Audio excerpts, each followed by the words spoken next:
Olá, pessoal do Mercado Modelo. Quem fala aqui é Janine Bastos. A minha empresa, ela foi contratada para fazer um diagnóstico de risco social. O que significa isso? Significa que agora o Ministério do Trabalho e Emprego, ele exige que as empresas tenham um diagnóstico de como anda a saúde mental dos times.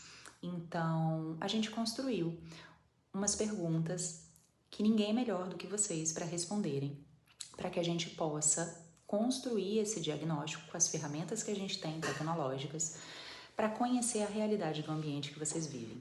Então, podem ficar tranquilos, porque a gente garante a total confidência das informações que vocês vão estar passando. A gente precisa que vocês estejam num ambiente seguro, calmo, para que vocês possam ler e responder, e assim juntos a gente construir as melhorias necessárias.